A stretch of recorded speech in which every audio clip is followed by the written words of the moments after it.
बिहार का current affairs आज 5 सितंबर से लेकर के 12 सितंबर तक के न्यूज़पेपर का कलेक्शन लेकर के आया हूं, जो कि पार्ट 2 है। पार्ट 1 10 दिन पहले, लगभग 10 दिन पहले मैं डाल चुका हूं, उसी की कंटिन्यूटी आपको ये है। आइए हम लोग इसके अंतर्गत क्या क्या पढ़ेंगे उस पर चर्चा पहले कर लें। तो ऑपरेशन मुस्कान पहला टॉपिक है, फिर दूसरा है आपको मोतिहारी केंद्रीय कारा में बंदियों के लिए बना रहा है वेलकम किट, तीसरा है यूविन पोर्टल, अगला चौथा है MSME जेड सर्टिफिकेशन में बिहार पूरे देश में पहले स्थान पर, अगला जो है पॉइंट गया जी धाम में धर्मशाला निर्माण, और अगला सीतामढ़ी के पुनौरा धाम का विकास होगा, और फिर उसके बाद अगला है ज्ञानदीप पोर्टल है, उसके बाद लास्ट वन इज प्रधानमंत्री मत्स्य संपदा योजना। इसे आखिर तक सुनिएगा, बहुत ही इंपॉर्टेंट सेशन होने वाला है। साथ ही साथ लाइक शेयर कमेंट और सब्सक्राइब करना न भूलें, और जो नए हैं वो ज़रूर बेल आइकन दबा लें ताकि आपको नोटिफिकेशन मिलता रहे। मैं हुसैन सर आपका अपने YouTube channel revision for success में आपका अभिनंदन करता हूँ, खैर मकदम करता हूँ। ये जितना भी मैं यहाँ पर दे रहा हूँ ये पार्ट 2 है। आज का जो वीडियो है वो पार्ट 2 है, 5 सितंबर से 12 सितंबर, और पार्ट 1 ये दोनों को मिला करके मैं MCQ आपको अपने Telegram channel revision for success 23 में आपको डाल दूंगा, जहां आपको यहाँ पर जो एक्सप्लेन करता हूं और फिर कुछ चीज़ें जो है एक्स्ट्रा मैं बताने की कोशिश करता हूं, वो आपको जो है उसी के वही चीज़ जो है आपको MCQ के ज़रिए हमारे रिवीजन फॉर सक्सेस 23 में मिल जाएगा। इससे क्या होगा फ़ायदा कि आप यहाँ पर एक बार लेक्चर सुन लेते हैं होलिस्टिक वे में, और फिर उसके बाद उसके रिगार्डिंग आपको MCQ हमारा मिलता है, जो कि आप उसको रिविज़न के तौर पर उसको बना लेंगे, तो आपका रिविज़न भी हो जाएगा और कॉन्शियस माइंड से सब कॉन्शियस माइंड में आपको वो चला जाएगा, ताकि आपको लंबी समय तक आपको चीजें याद रह सके। इसीलिए आपको मैं ये होलिस्टिक वे में बताने की कोशिश कर रहा हूँ। दूसरा चीज है कि आपको जो 17वीं BPSC वाले हैं उनके लिए बहुत बहुत इंपॉर्टेंट है, उनके PT के लिए भी, मेंस के लिए भी और इंटरव्यू के लिए भी इंपॉर्टेंट है। क्यों इंपॉर्टेंट है?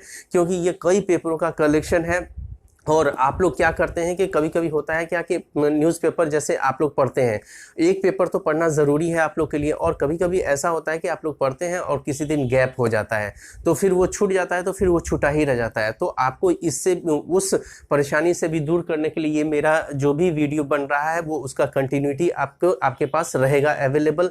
साथ ही साथ कुछ जैसे आज 12 तारीख है, तो 12 तारीख नहीं है, मतलब 12 तारीख तक के न्यूज़पेपर का कलेक्शन मैं लेकर आया हूं, 5 से 12, फिर उसके बाद कंटिन्यू 13 से लेकर के जो आज मान लिया 26 तारीख है, अगर आज नहीं, जैसे आज नहीं मिला तो 27 से 28 तारीख को वो कंटिन्यूटी आपको कंटिन्यू जो भी है, जितना भी इंपॉर्टेंट चीजें हैं वो आपको मिल जाएगी। और एक चीज ध्यान में रखिएगा, ये जो है आपको जो मैं बताता हूं वो 17वीं BPSC वाले आप लोग ध्यान से सुनिएगा, इसको मैं PT के साथ साथ मेंस को भी पॉइंट आउट करता हूं, ताकि आपको पता चल सके कि हाँ मेंस में कहां पर कोट किया जा सके, मैं किस क्वेश्चन में आपको ऐड किया जाएगा वो उसको भी मैं इंडिकेट करता जाता हूं, और इंटरव्यू में भी आपको ये फायदा जरूर होगा।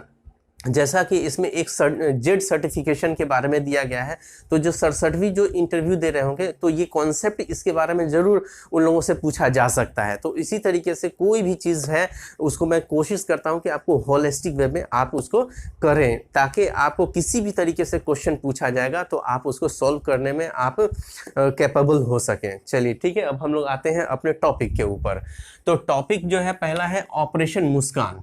ऑपरेशन मुस्कान ये क्या है? तो ऑपरेशन मुस्कान, बिहार सरकार ऑपरेशन मुस्कान के तहत क्या कर रही है कि चोरी या आपको गुम हो गया जो मोबाइल है या बाइक है उसको उसके मालिक तक वापस ले जाने का ये अभियान शुरू किया गया है आपको बिहार पुलिस के जरिए।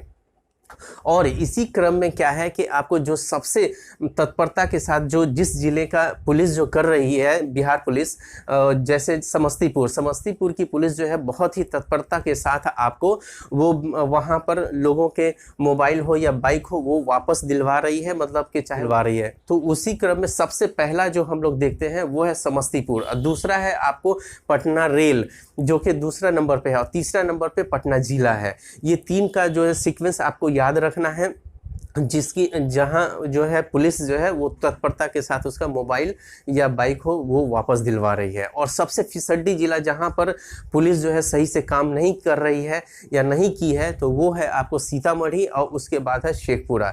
तो ये प्योर PT का फैक्ट हो गया, उसको आपको रट लेना है, ठीक है। तो यहाँ पर एक बार हम पढ़ के सुना दें कि ऑपरेशन मुस्कान 1 जनवरी 2023 को इसकी शुरुआत हुई थी। कब हुई थी? तो 1 जनवरी 2023 को इसकी शुरुआत हुई थी। तो मोबाइल रिकवरी में शीर्ष जिले जो है वो समस्तीपुर है, पटना रेल है और आपको पटना है।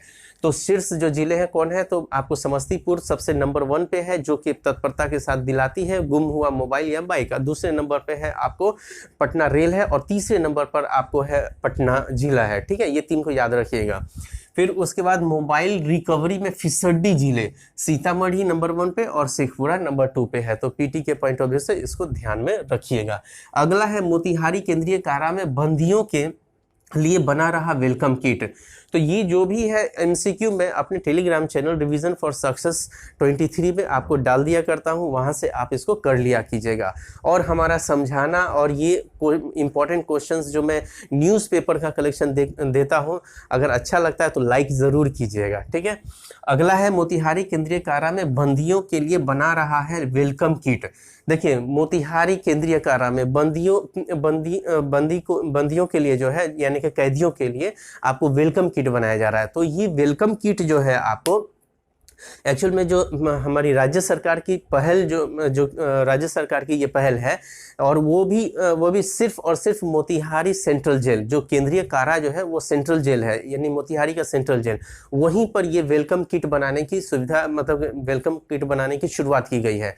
और ये वेलकम किट आखिर है क्या? तो वेलकम किट एक झोला है, उस झोला को वहाँ के कैदी ही बनाते हैं, और कैदी जब वो झोला को बनाते हैं और बनाने के बाद ये बिहार के सभी जिले में जो जहाँ जेल है आपको उस सब में सप्लाई किया जाता है ये झोला।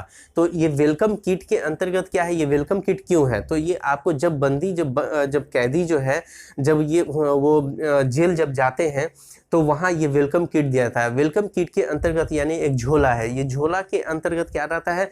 तो टूथपेस्ट रहता है, ब्रश रहता है, आपको साबुन रहता है, आपको थाली रहता है, कटोरा रहता है, कंबल रहता है सोने के लिए। ये सब सारी चीज़ें वो उसको जो आपको उनके रोज़मर्रा की जो ज़रूरतें वाली चीज़ें हैं जो वो सब उसमें उस आपको वेलकम किट में रहता है।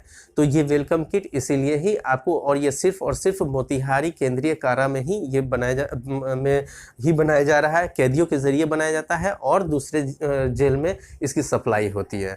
ठीक है, इसको पढ़ देते हैं कि मोतिहारी केंद्रीय कारा में बंदियों के लिए बना रहा है वेलकम किट। बस इतना ही ध्यान में रखिएगा। इसका क्वेश्चंस अगर पूछा जाएगा कि अभी हाल में ही वेलकम किट जो किस कारा के लिए शुरुआत की गई है या किस जेल के लिए ये शुरुआत की गई है, तो अगर जिला पूछेगा तो आपको पूर्वी चंपारण के अंतर्गत आपको मोतिहारी आता है, तो वो हो जाएगा। दूसरा ये पूछ सकता है स्थान कौन सा है, मतलब किस स्थान पर ये वेलकम किट बनाया जा रहा है, तो आपको हो जाएगा मोतिहारी। ठीक है, मोतिहारी आपको सेंट्रल जेल में। ठीक, अगला पॉइंट है यूविन पोर्टल। यूविन पोर्टल क्या है? तो यूविन पोर्टल जो है आपको जो बच्चों और महिलाओं के टीकाकरण को सुरक्षित रखने का, उसका जो रिकॉर्ड है उसको सुरक्षित रखने का ये एक ऐसा पोर्टल है। तो ये पोर्टल जो है आपको जिस तरीके से आपको कोविन एक पोर्टल था, उसी के तर्ज पर आपको यूविन पोर्टल बनाया गया है। यूविन पोर्टल यानी कि यूविन पोर्टल क्या है? तो इसके अंतर्गत क्या रहेगा कि एक जैसे आप देखते हैं जब टीका हो जाता है, बच्चों का टीका हो जाता है या महिलाओं का टीका होता है, तो उसमें डेट लिख दिया जाता है, एक कार्ड मिलता है, जो कि आप एक कार्ड मिलता है, उसमें डेट लिखा रहता है कि जिस तारीख को आपको टीका लगा है और अगला कब लगा रहेगा उसका भी उसमें रिकॉर्ड रहता है कि अगला महीना में आइएगा, इतने तारीख को आइएगा। तो वो एक कार्ड मिलता है। तो वो कार्ड क्या होता है, कभी गुम भी हो जाता है। तो गुम हो जाता है तो उससे बचने के लिए ये क्या किया गया है कि यूविन पोर्टल ये इसी के अंतर्गत जो है वो रिकॉर्ड रहेगा, और आराम से अगर गुम भी हो जाएगा तो आप जाएंगे नाम के साथ नाम अगर बताएंगे और फिर वो निकल जाएगा। तो ये आखिर ये है केंद्र सरकार का ये यूविन पोर्टल जो है, या कोविन के बारे में, जो कोविन के तर्ज पे मैंने बोला, कोविन जो है आपको जो कोरोना जिस समय हुआ था तो ये पोर्टल लॉन्च किया गया था, जो टीकाकरण का रिकॉर्ड उसमें रहेगा। तो उसी तरीके से ये रिकॉर्ड है। लेकिन बिहार में हम क्यों पढ़ रहे हैं बिहार के करंट में? इसलिए पढ़ रहे हैं बिहार के करंट में क्योंकि बिहार सरकार इसकी सेवा, यूविन पोर्टल की सेवा ले रही है, और वो भी चाह रही है कि हाँ, कि हमारे यहाँ भी जो भी बच्चों का टीकाकरण होता है या महिलाओं का टीकाकरण होता है तो उसका वो हमारा ये यूविन पोर्टल में वो सेव रहे, ताकि गुम भी हो जाए या कुछ भी हो जाए वो कोई परेशानी ना हो। ठीक है, चलिए इसको पढ़ लेते हैं क्या है। तो यूविन पोर्टल बच्चों और महिलाओं के टीकाकरण के लिए केंद्र सरकार द्वारा कोविन के तर्ज पर शुरू किया गया। तो कोविन के तर्ज पर शुरू किया गया, ये केंद्र सरकार का ही है आपको यूविन पोर्टल, जिसका सेवा जो है आपको बिहार सरकार भी ले रही है। अगला पॉइंट है MSME जेड सर्टिफिकेशन में बिहार पूरे देश में पहले स्थान पर रहा। यानी कि MSME यानी कि आपको micro small and medium enterprises, यानी इसको हिंदी में अगर बोले तो सूक्ष्म लघु और मध्यम उद्योग या उद्यम। ठीक है, तो ये जो है इसमें पूरे इसके जेड सर्टिफिकेशन में आपको पूरे देश में बिहार नंबर 1 पे रहा है। तो ये हमारा ये पीटी के पॉइंट ऑफ व्यू से तो इम्पोर्टेंट है ही, अब मेंस के पॉइंट ऑफ व्यू से भी इम्पोर्टेंट है।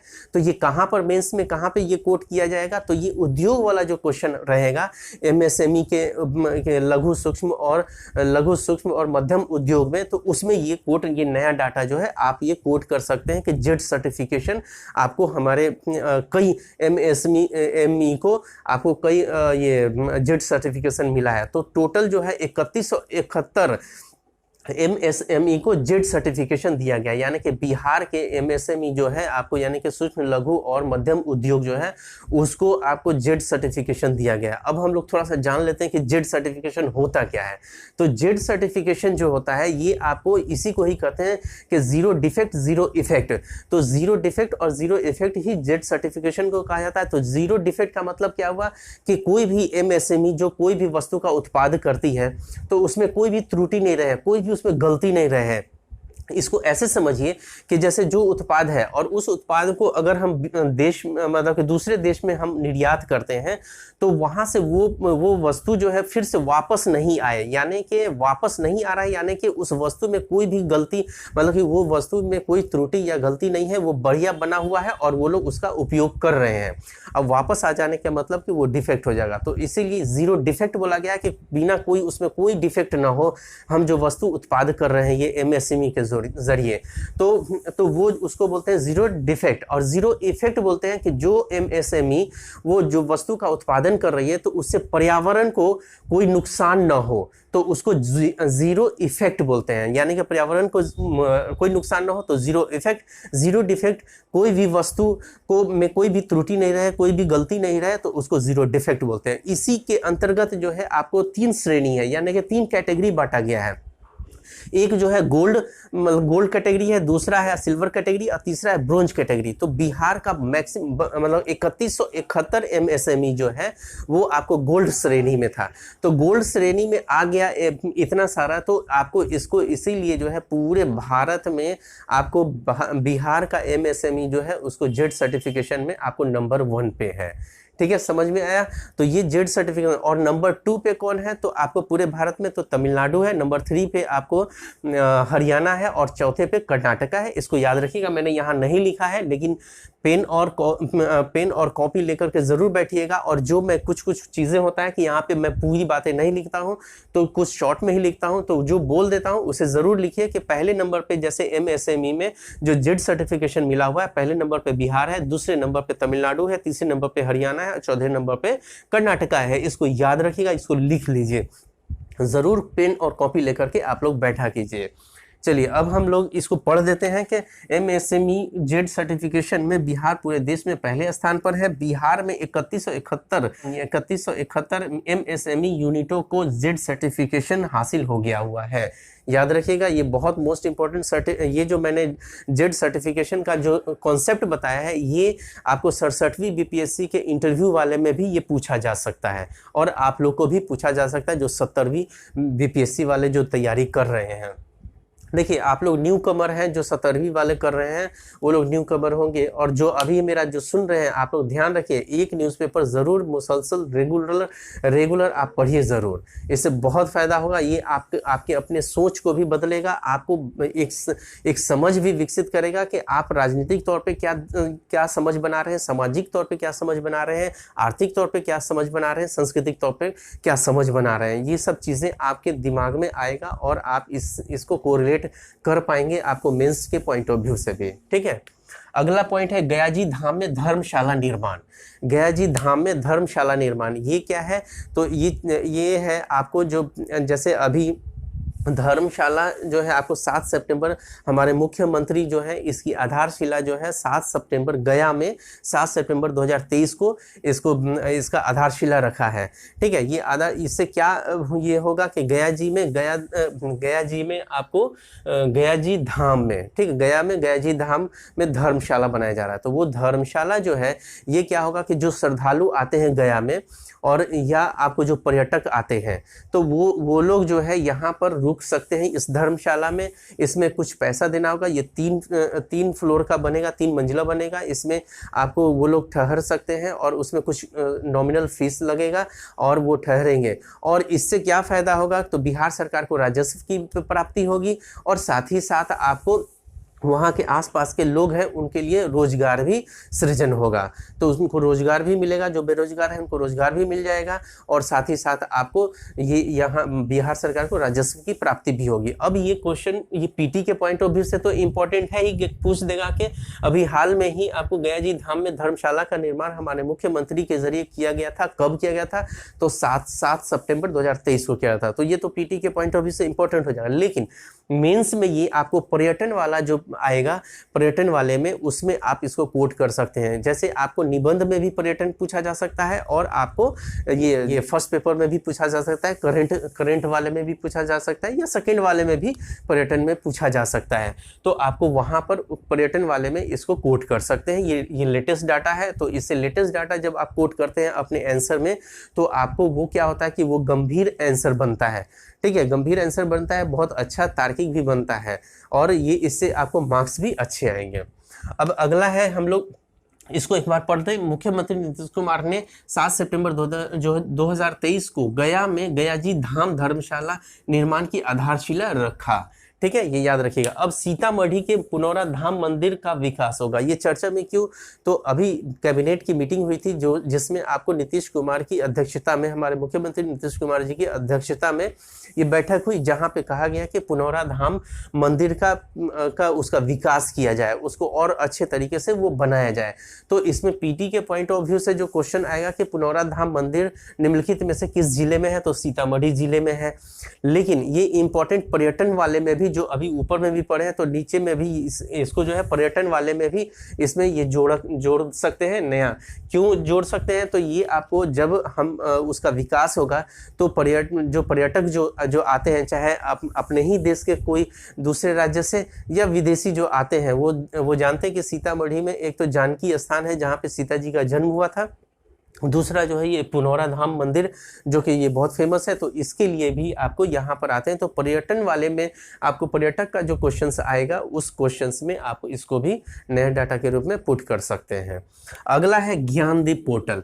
ज्ञानदीप पोर्टल जो है आपको, ज्ञानदीप पोर्टल ये क्या है, तो ये आपको जैसे गरीब बच्चे जो हैं, जो कि आपको शिक्षा के अधिकार के तहत गरीब बच्चों को क्या किया गया है कि 25% आपको जो प्राइवेट स्कूल है उनको उसमें आपको रजिस्ट्रेशन करवाना है, उनका दाखिला करवाना है। तो ये ज्ञानदीप पोर्टल है, उसी के माध्यम से क्या होता है कि प्राइवेट स्कूल वाले जो भी आपको जो गरीब बच्चों का जो पंजीयन करवाना होता है, तो इसी ज्ञानदीप पोर्टल में आपको पंजीयन करवाया जाता है। लेकिन ये अभी चर्चा में क्यों आया, तो चर्चा में आने के पीछे कारण क्या है कि आपको बिहार सरकार जो अपने यहाँ जो 25% जो गरीब बच्चों का जो आरक्षण जो दिया गया है जो निःशुल्क पढ़ाई होगा, तो उसके लिए आपको प्राइवेट स्कूलों को क्या किया गया है कि आपको वो जो भी बच्चे पढ़ेंगे तो बिहार सरकार उस प्राइवेट स्कूल को क्या करेगी कि आपको 6,000 देगी, पर स्टूडेंट 6,000 देती है। तो यहाँ ये प्राइवेट संस्था क्या कर रही है, प्राइवेट स्कूल क्या कर रही है कि आपको जो ज्ञानदीप पोर्टल में जो आपको रजिस्ट्रेशन करवाती है वो कुछ ही स्टूडेंट करवाती है। लेकिन जब उनको पैसा लेना होता है बिहार सरकार से, तो फर्जी स्टूडेंट का नाम दे करके वहां पर वो उसको बिहार सरकार को भेज देती है, जो कि शिक्षा विभाग में भेज देती है। तो इससे क्या होता है कि वो इससे पता चला कैसे, तो इसको छानबीन किया गया तो पता चला कि नहीं, कोई भी प्राइवेट जो स्कूल है वो पूरी तरीके से 25% जो कि आपको जो नियम बना हुआ है शिक्षा के अधिकार के तहत, उसके तहत वो लोग एडमिशन नहीं ले रहे हैं। और पैसा जब उनको लेना होता है तो फर्जी आपको वो स्टूडेंट दिखा देते हैं और पैसा बिहार सरकार से ले लेते हैं। तो उसी की वजह से ये ज्ञानदीप पोर्टल आपको ये चर्चा में आया। तो याद रखिए ज्ञानदीप पोर्टल किससे संबंधित है बोलेगा तो आपको प्राइवेट स्कूल के में गरीब बच्चों के रजिस्ट्रेशन या पंजीयन से संबंधित है। ठीक है, इसको पढ़ देते हैं। तो ज्ञानदीप पोर्टल गरीब बच्चों का निजी स्कूलों द्वारा इस पोर्टल पर पंजीयन करवाना। ठीक है, अब अगला टॉपिक आ जाते हैं प्रधानमंत्री मत्स्य संपदा योजना। प्रधानमंत्री मत्स्य संपदा योजना ये जो है 10 अक्टूबर 2020 को इसको लॉन्च किया गया था और ये तो भारत सरकार की है, लेकिन यहाँ क्यों चर्चा में है? तो यहाँ पर चर्चा में होने का कारण क्या है कि इसी योजना के तहत यानी कि प्रधानमंत्री मत्स्य संपदा योजना के तहत आपको बिहार में 130 जिंदा मछली विक्रय केंद्र के निर्माण के लिए आपको ये मंजूरी दिया गया है। तो 130 यानी कि 130 जो है आपको जिंदा मछली विक्रय केंद्र के निर्माण का ये मंजूरी दी गई है। अभी फिलहाल जो है 15 जो है जिंदा मछली विक्रय केंद्र की स्थापना हो मतलब कि उसका निर्माण हो चुका है और अभी और भी बचा हुआ है। तो इसका क्वेश्चन जो पीटी के पॉइंट ऑफ व्यू से पूछा जाएगा कि अभी हाल ही में प्रधानमंत्री मत्स्य संपदा योजना के तहत कितने केंद्र की स्थापना के लिए जिंदा मछली विक्रय केंद्र की स्थापना के लिए सहमति बनी है? तो 130 आपको जिंदा मछली विक्रय केंद्र के निर्माण के लिए ये मंजूरी हुई है। ठीक है, तो ये हमारा जो ये वीडियो जो भी मैंने जो आपको बताए हैं जो एक्सप्लेन किया है, अगर पसंद आया होगा तो लाइक शेयर कमेंट और सब्सक्राइब करना ना भूलें। All the best.